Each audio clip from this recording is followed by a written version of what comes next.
right, 2K. All right. Shots fired. All right, got it.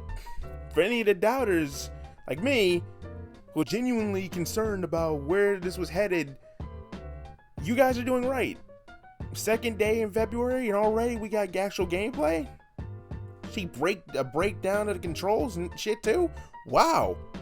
I'm already seeing and feeling a lot more confidence in this than I ever did with 2K20.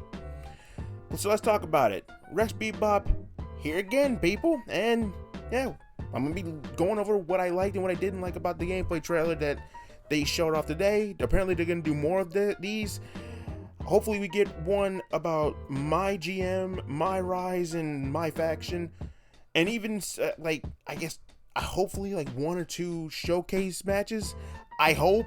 Just show everything. Just fucking show everything. I don't care. Just, you want to get people back, this is how you do it. And you already are setting a good example with this right now.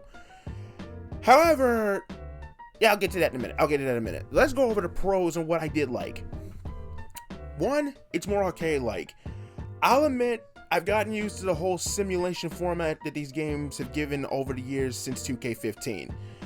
But seeing the arcade-like style make a comeback is really, really nice to see. And I always felt like the arcade style is more engaging than the simulation style anyway, because it's slow as molasses. Like flat out, the simulation style has always been slow as molasses.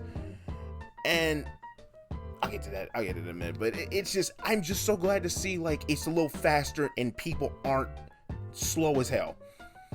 Above all, that's the best thing about this whole thing for me. 2, goodbye reversal stocks. I have been recently going back through my old wrestling game collection, and I am always amazed at the fact that we never had reversal stocks in the past. This was something that they brought in 2K16 when, under the 2K umbrella.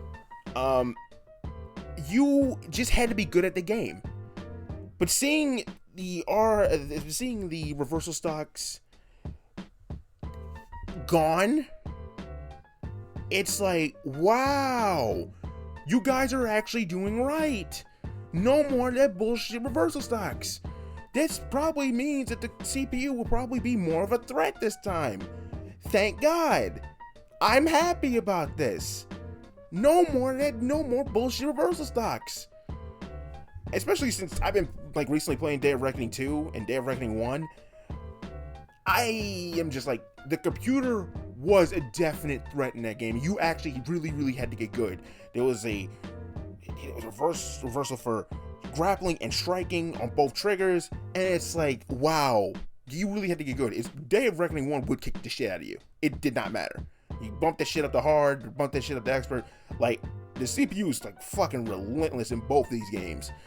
But yeah, I just always like games like that, and SmackDown vs. Raw is what I always think about when I think about no reversal stocks. And again, this didn't become a series staple until 2K16, which is so fucking weird to think about. 2K15 didn't have it, and that's where they started doing the simulation shit. No, it came in 16. I actually looked this up. It's amazing just how many years it's been since then. But anyway, and my last good thing to me personally was the dynamic cameras. Finally seeing these in action and seeing the changing cameras was really nice to see. I loved seeing the snippets of entrances with the moving cameras, especially with AJ Styles' entrance and shit. And even when you go out the ring, the camera is close up on you and it follows you. It's just a nice change of pace. So I really did enjoy this too. Now let's get to my cons. And some of this is just me being I'm not sure. But let's talk about them.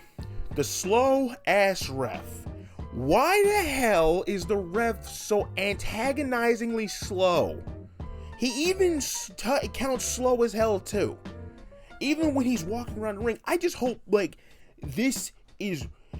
ref is improved before this shit comes out, because my God, the ref was never this fucking slow. He's never been this slow. There's always been a counterbalance between like how fast he can get on the floor and shit like that. But it's just like, this guy is just like, get the molasses out your ass, man.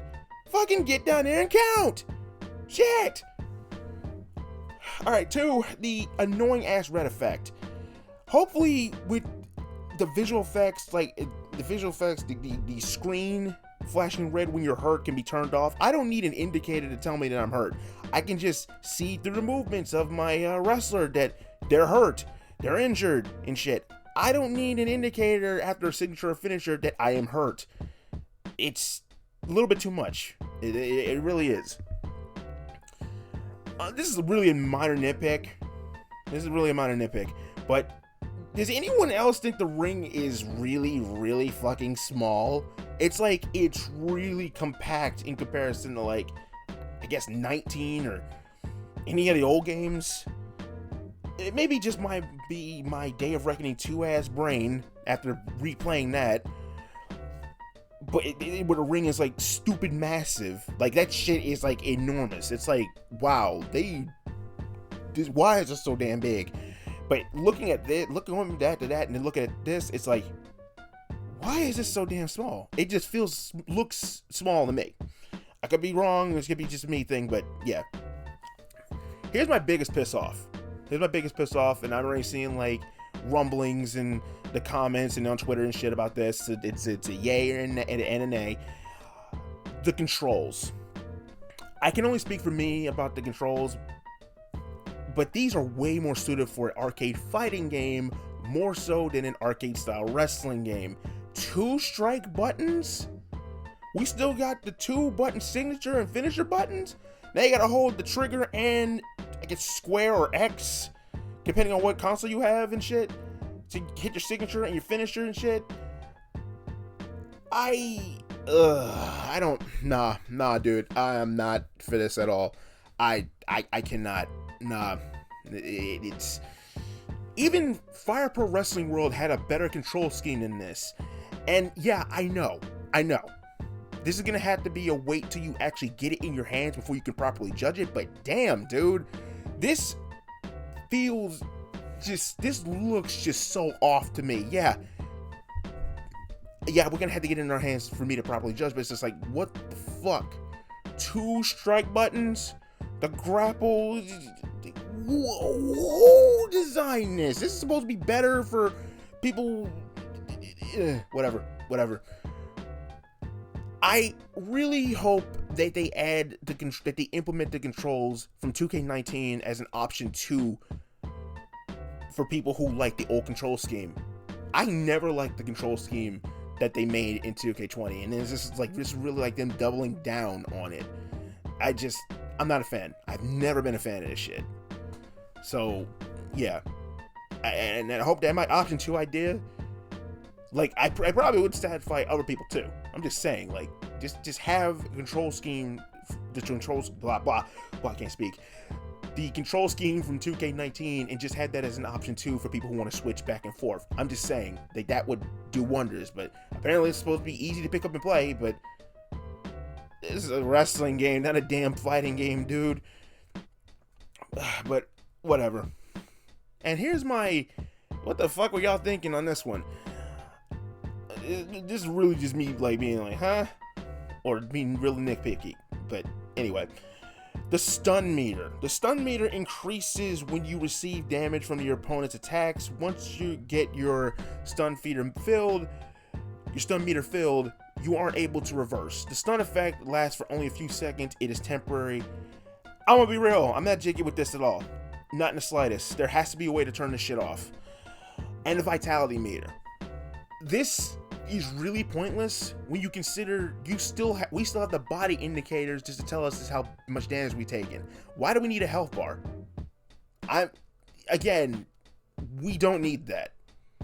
We have the indicator for how orange and red and I guess purple and whatever, how much damage we've taken just from the body indicator. We don't need a health bar. I'm just saying, like, no, we don't need it. We don't need this. But other than that, I liked what I'm seeing. I'm not hating on this. And again, I wasn't And if I came across like a little bit like in the last video, y'all gotta understand, I recorded that when I'm getting up to go to work. Seriously, that was not the best time for me to like fucking record, and honestly, that was on me. And everyone's saying, like, yeah, you sound upset, No, that's me being fucking tired, okay? Big difference. So if I came across like as like a little bit of an ass in that one, I didn't mean to, but whatever. But this, I genuinely want this to do well. I'm not one of those guys who just openly will shit on something. But 2K, again, have burned me in the past, especially with 2K20. And they burned me several times since they've had this license. So I think I'm more than inclined to have like a little bit of an off-put when it comes to like this. Except now it's like I'm more leaning toward like, okay, you guys are, I'm seeing the good in this now. This is exactly what I wanted for you to get me on board in the first place. You showed gameplay. Now, yeah, I know this is a little bit greedy for me to say, but now I would still like the actual roster lists. I would like an actual full-blown match where people aren't, jibber-jabbering in the background, in the interview process in the background, and them switching, cutting out shit. I want a full-blown match with entrances and full victory animations. Just, and that'll be fine. Some character models look great, and then you have something like Beth and Sean, the little snippet of MyRise. It's like, what the fuck did y'all do here? What the hell is this? And I'm seeing rumblings about Charlotte's like look, and I'm like, oh yeah, I'm kind of seeing it. It's like some models got off better than others, and then just like it's just some things we're just really gonna have to see in action. But overall, I did enjoy what I saw today. So yeah, kudos 2K. You're like, again, I'm not openly trying to like give y'all shit, but after 2K20, it's just like, this is what y'all should have done ages ago instead of like, these constant trailers that y'all been putting out. This is what y'all should do. This is what you should be doing. And hopefully these still continue as we lead up to release. But still, Deluxe Edition and the NWO Edition are still too fucking overpriced. Like $100 for a Deluxe Edition, where the Deluxe Edition should probably be like $80, and the NWO should probably be like $100. If I'm pricing this shit, I'm just saying, like, the pricing for the upper tier editions are overpriced. But then again, it's just like those two editions are going to be 3 days early. The 3 days early for play, like 3 days ahead of the actual initial release. So I get that too, but it's just like, this is so fucking overpriced, and I'm fucking rambling again. But anyway, yeah, I enjoyed it. 2K, this is started on a good foot. Okay, your road to redemption really does start here, and I like what I saw. I really did. So again, that last video, as in my ass being tired, I'm just explaining that shit right now because the comments I've gotten out of that shit is just like, why did people think I'm pissed when I'm fucking tired? That's what work is, man. But anyway, before I continue in tangents, RexBebop signing out. Peace, easy when I sees you. 2K, more. We need more, but looking good so far. Gotta give you props on this. I can't be an asshole. I'm not trying to be an asshole about this, but I can't be cynical on this one. Good job on this one, guys. But seriously, option 2 for the controls. Just nah. Anyway, I'm out.